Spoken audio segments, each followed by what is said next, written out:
Hello friends, நம்ம இன்னைக்கு பார்க்க போகிறது வந்து the gift of the Magi. The gift of the Magi is written by O Henry.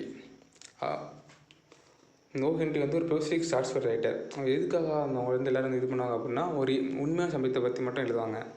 அது மட்டும் இல்லாமல் அவர் வந்து இந்த கதை என்ன குறிப்பிட்டிருக்காரு அப்படின்னா, காதலுக்காக அவங்க எவ்வளோலாம் சாக்ரிஃபைஸ் பண்ணிக்கிறாங்க ஒரு கப்பல்ஸ் அந்த மாதிரி வச்சு சொல்லியிருப்பாங்க.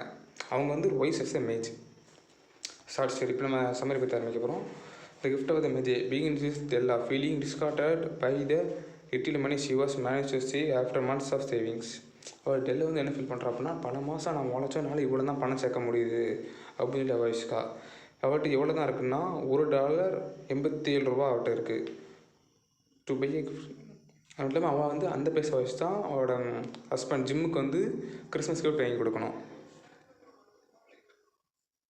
அவள் வந்து ரொம்ப நாள் ஆசைப்பட்டு ஒரு லவ்லியான கிஃப்ட் ஒன்று வாங்கி கொடுக்கணும். அதுவும் அந்த பணத்தை குறைஞ்ச பணத்தை வச்சு எப்படி வாங்கி கொடுக்கணும் அவள் யோசிச்சுக்கிட்டே இருக்கா. One day she was looking at her reflection in a window and let her long hair to fall down. Della's brown hair and Jim's gold watch, a cherished family heirloom, and their most prized possessions.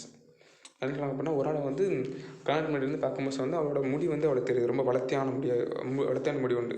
அவள் டெல்லோட brown ஹேரும் அவர் அதுக்கப்புறம் ஜிம்மோட ஒரு gold watch, அதான் அது வந்து ரொம்ப ரொம்ப முக்கியமான ஒரு இதாக பொருளாக வச்சு பார்த்துட்டு இருக்காங்க. இந்த moment of discrimination, Della rushes to her household and sells her hair for $20.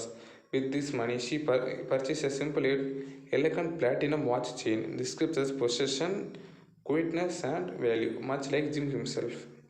அது என்ன பண்ணுறான்னா, பார்த்தோன்னே அதுக்கு யோசிச்சு அவள் என்ன பண்ணுறான்னா, செட்டாக முடி வெட்டுற கடைக்கு போகிறாள். முடி வெட்டுற கடைக்கு போய் அவன் முடியை வந்து $20 வெட்டி வித்துடுறா.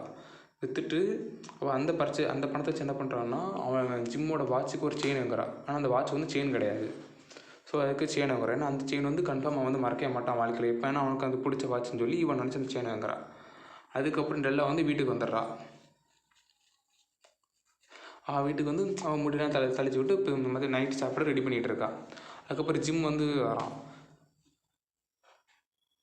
அவன் வந்து பார்த்தோன்னே சர்ப்ரைஸ் ஆகுறான். என்னது அவன் முடி வந்து இவ்வளோ வெட்டிட்டியா என்ன அப்படின்னு கேட்கான். அதுக்கப்புறம் டெல்லை வந்து சொல்கிறான், நான் இப்போ உனக்காக கிறிஸ்மஸ் ஸ்பெஷல் கிஃப்ட் வாங்கிறதுக்காக நான் என்னோடய முடி வந்து நான் வெட்டிட்டேன் அப்படிங்க. அதுக்கப்புறம் ஜிம்முக்கு கொஞ்சம் ரெக்கவர் ஆகிறான். அவன் வந்து ஷாக்காக இருப்பான் அதை பார்த்தோன்னே. So recover. அதுக்கப்புறம் அவனுக்கு ஒரு மாதிரி அசிங்கமான ஒரு மாதிரி கூச்சமாக இருக்குது. ஏன்னு கேட்கும் போது சொல்கிறான்,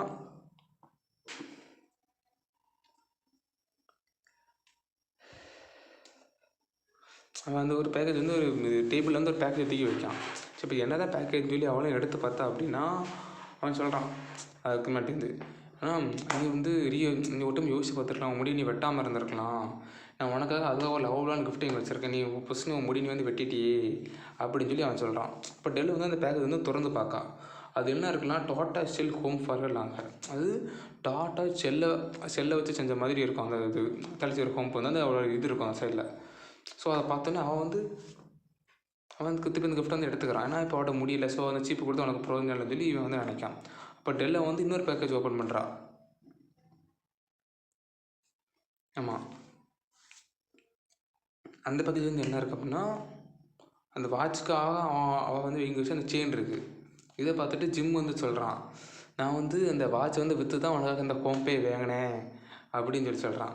ஸோ 2 பேருமே 10 சிரிச்சுக்கிறாங்க. இவனுக்காக அவள் சாக்ரிஃபைஸ் பண்ணுறது, அவனுக்காக இவன் சாக்ரிஃபைஸ் பண்ணுறச்சு. அது லாஸ்ட் வந்து நிறைய என்ன சொல்கிறார் அப்படின்னா, point of that even though Della and Jim might appear foolish. அது இவன் அவனுக்காக மனக்கடிச்சு இப்போங்கன்னா அவன் வந்து மனக்கட்டி இவனுக்காக அந்த வாட்சுக்கு செயின் வாங்கினான். ஆனால் அவன் 2 பேருமே ஃபோலிஷ் தான். நான் அவன்கிட்ட வாட்ச் விற்றுட்டான், இவன் வந்து முடிய விற்றுட்டான்.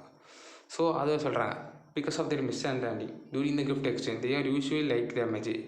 ஏன்னா அவங்களோட இந்த மிஸ்அண்டர்ஸ்டாண்டிங், அவங்க இங்கே வர இவன் வந்து என்ன நினச்சா அவங்க நம்ம தான் பெரிய கிஃப்ட் கொடுக்கணும்னு ஆசைப்பட்டான். அது அவன் பெரிய கிஃப்ட் ஆசைப்பட்டான். நம்ம வந்து 2 பேருமே அவங்களுக்கு இருக்கிறத வந்து கொடுத்து தான் இது பண்ணியிருக்காங்க. அதான் கிஃப்ட் வந்து மெஜே சொல்லியிருக்காங்க. அப்படி இல்லாமல் அவங்க வந்து வில்லிங் வந்து கொடுக்காங்க. அவங்களுக்கு மோஸ்ட் ட்ரெஸ்ஸர். அவனுக்கு வந்து வாட்ச் வந்து ரொம்ப மேற்க மாட்டேன், அவளுக்கு வந்து முடி வந்து ரொம்ப மேற்க மாட்டேன். நான் அவங்க லவ் பண்ண பர்சனுக்காக அவங்களோட பொருளையே கொடுக்காங்க அப்படின்னு சொல்லியிருக்காங்க. அதுதான் அவங்களோட ஹாப்பினஸ் இருக்குது அப்படின்னு சொல்லியிருக்காங்க. Wisest making them just special as the original Magi. இதுதான் அவங்கள ஒரு தலை சிறந்த ஒரு மெஜையை மாற்றுது. தேங்க்யூ.